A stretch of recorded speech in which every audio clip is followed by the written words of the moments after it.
Hello students, parents, how are you? I hope everyone is doing well. This video will help your child to read, understand and speak English and Hindi through story. If not every day, then at least show and explain to him 2 or 3 moral stories a week. यह video कहानी के माध्यम से आपके बच्चे को English, Hindi पढ़ने, समझने और बोलने में मदद करेगी। रोज नहीं तो कम से कम हफ्ते में 2 या 3 मोरल कहानियां उसे दिखाएं और समझाएं। So, let's begin reading the story. Once upon a time, the king had 3 very beautiful daughters. एक बार की बात है, राजा की 3 बहुत सुंदर बेटियां थी। The king had no son. राजा का कोई बेटा नहीं था। The age of the king's daughters was increasing day by day. राजा की बेटियों की उम्र दिन भर दिन बढ़ती जा रही थी। The king was very worried about the marriage of his daughters. राजा अपनी बेटियों की शादी के लिए बड़ा ही चिंतित था। The king's wife, meaning the queen of the palace, had passed away a few years earlier. राजा की पत्नी, मतलब महल की महारानी, कुछ साल पहले ही गुजर चुकी थी। That is, the king's wife was no longer in this world. अर्थात राजा की पत्नी अब इस दुनिया में नहीं थी। One day when the king's daughters were of marriageable age, he called his 3 daughters to his chamber. एक दिन जब राजा की बेटियां की उम्र विवाह लायक हो गई, तो उसने अपने तीनों बेटियों को अपने कक्ष में बुलाया। The king asked his 3 daughters one by one what kind of groom you 3 want. राजा ने अपनी तीनों बेटियों से एक एक कर पूछा कि तुम तीनों को कैसा वर चाहिए। The 3 daughters replied together, Father, you get us married wherever you like. तीनों बेटियों ने एक साथ जवाब दिया, पिताजी जहां आपको अच्छा लगे वहां आप हमारा विवाह करा दीजिए। The king replied, No, daughters. राजा ने जवाब दिया, नहीं बेटियों। All 3 of you have to spend your whole life. तुम तीनों ने ही अपना पूरा जीवन व्यतीत करना है। I want the 3 of you to get married with your favorite groom. मैं चाहता हूँ तुम्हारी मनपसंद वर के साथ ही तुम तीनों का विवाह हो। At the king's insistence, the eldest of the 3 daughters replied. राजा के जोर देने पर तब तीनों बेटियों में से बड़ी वाली ने जवाब दिया, Father, my groom is beautiful, gentle, sensible and the king of a country. पिताजी मेरा वर सुंदर, सुशील, समझदार और किसी देश का राजा हो। The second daughter also replied, Father, my groom is also beautiful, gentle, sensible and the king of a country. दूसरी वाली बेटी ने भी जवाब दिया, पिताजी मेरा वर भी सुंदर, सुशील, समझदार और किसी देश के राजा हो। Now the father was surprised and upset to hear the answer of the third daughter. अब तीसरी वाली बेटी का जवाब सुनकर पिताजी हैरान और परेशान हो गए। The answer of the third daughter was that her groom should be only and only true. तीसरी वाली बेटी का जवाब था कि उसका वर सिर्फ और सिर्फ सच्चा हो। He has never lied in his life, who will put his life on the line for the truth and is also wise with it. उसने अपनी जिंदगी में कभी झूठ न बोला हो, जो सच के लिए अपनी जान की बाजी भी लगा दे और इसके साथ समझदार भी हो। Father got upset and said, Daughter, there is no one like this in this world. पिताजी ने परेशान होकर कहा, बेटी ऐसा इस दुनिया में कोई नहीं है। The youngest daughter said, Father, if my husband does not have all 3 qualities, then I will remain unmarried for life. सबसे छोटी वाली बेटी बोली, पिताजी अगर मेरे पति में तीनों गुण नहीं हुए तो मैं आजीवन कुंवारी ही रह जाऊं। I will never get married. मैं कभी भी विवाह नहीं कराऊंगी। Hearing this, the king became more upset. यह सुनकर राजा और परेशान हो गए। A few months later, the king married both his elder daughters. कुछ महीनों बाद राजा ने अपनी दोनों बड़ी बेटियों की शादी कर दी थी। The king's younger daughter was still unmarried. राजा की छोटी बेटी अभी भी कुंवारी थी। One day the king went to his kingdom at night in disguise. एक दिन राजा रात को अपने राज्य में भेष बदल कर गए। Every few months, the king used to go in disguise to know the condition of his kingdom. हर कुछ महीने बाद राजा अपने राज्य का हाल चाल जानने के लिए भेष बदल कर जाते थे। When the king was roaming in disguise in his kingdom, at the same time a thief was stealing in a shop. राजा जब अपने राज्य में भेष बदल कर घूम रहे थे, तभी उसी दौरान एक चोर किसी दुकान में चोरी कर रहा था। Some people were watching him stealing and the king also saw it but did not say anything. उसे चोरी करते वहां के कुछ लोग देख रहे थे और राजा ने भी देखा मगर कुछ नहीं बोले। The king was afraid that if he spoke anything, the people there would come to know about him that he is our king. राजा को यह डर था अगर वह कुछ बोले तो वहां के लोगों को उनके बारे में पता लग जाएगा कि वो हमारे राजा है। The next day, on the orders of the king, the thief was taken captive and brought to the king's court. अगले दिन राजा के आदेश पर उस चोर को बंदी बनाकर राजा के दरबार में लाया गया। The king knew that he was a thief but did not say anything. राजा सब जानते थे कि यही चोर है मगर कुछ नहीं बोले। The king had full faith in his subjects that someone would definitely come and testify to the theft of this thief. राजा को अपनी प्रजा पर पूरा विश्वास था कि कोई न कोई आकर इस चोर की चोरी की गवाही जरूर देगा।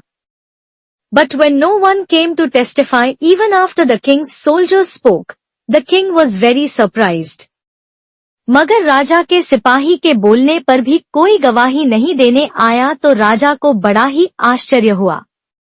The king asked the thief to be imprisoned for 3 days and said that after 3 days we will give its verdict.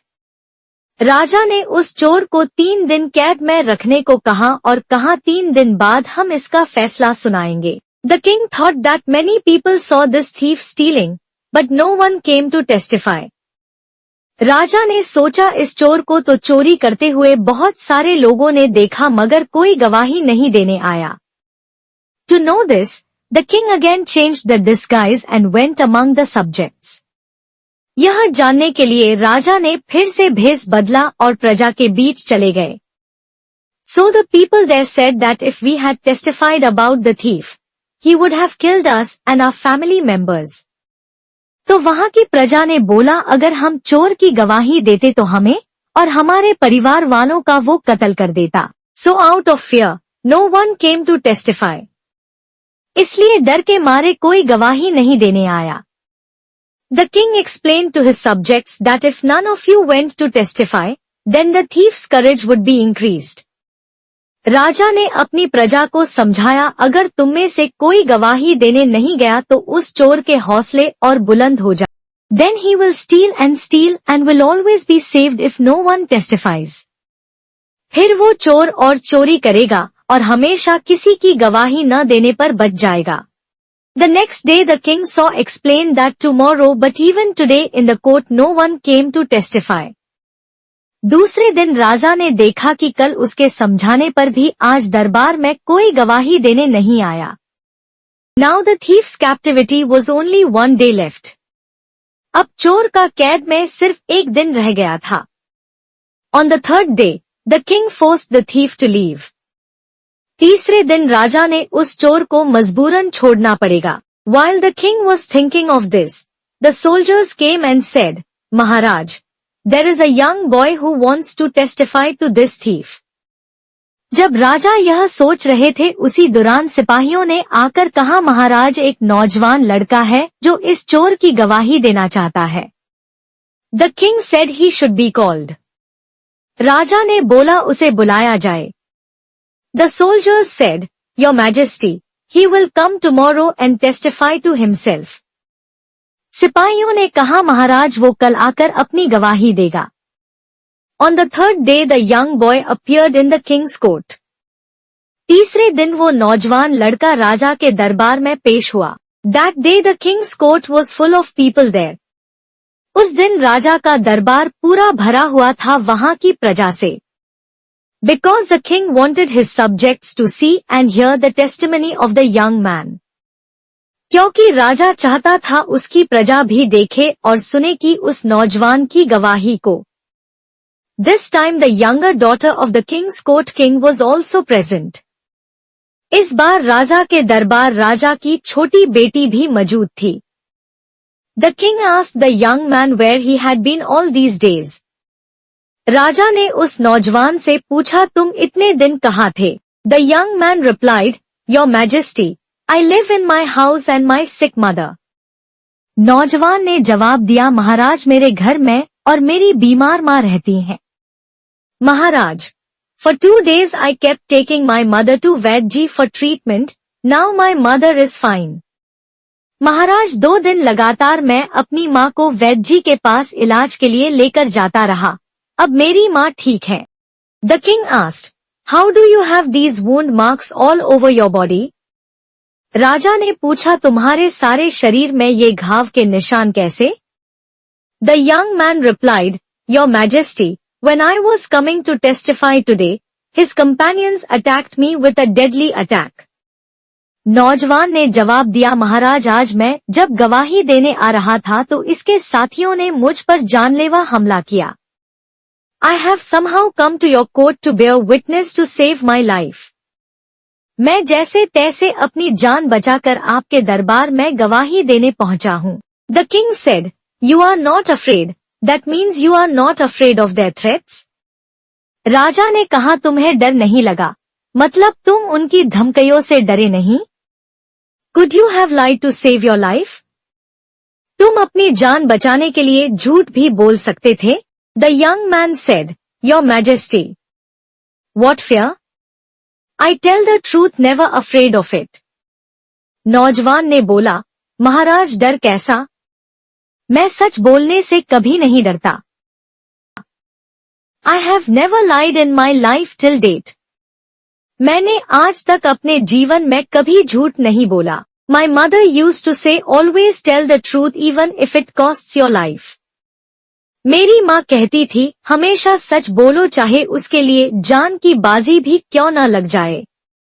Giving life and taking life is in the hands of God, then how can we fear? जिंदगी देना और जिंदगी लेना तो भगवान जी के हाथ में है, फिर हमें डर कैसा? The king was very pleased to hear the young man's words. राजा उस नौजवान की बातें सुनकर बड़े ही प्रसन्न हुए. Then the king sentenced the thief on the testimony of the young man. फिर राजा ने नौजवान की गवाही पर उस चोर को सजा सुनाई. Seeing this courage and bravery of the youth, the morale of the people there also increased. नौजवान की इस हिम्मत और बहादुरी को देखकर वहां की प्रजा का हौसला भी बढ़ा. The young man's courage, bravery and understanding had won the heart of the king's younger daughter. नौजवान की हिम्मत, बहादुरी और समझदारी ने राजा की छोटी बेटी का मन जीत लिया था. The king married his younger daughter to that young man with great pride and grace. राजा ने अपनी छोटी बेटी का विवाह उस नौजवान से बड़ी शान और शौकत से करा दिया. So, dear children and parents, how do you appreciate our video? Please leave your comments in the comment box. Please remember to like and subscribe to our channel, Knowledge Vito. Thank you and goodbye, and we will return soon with our new informative video.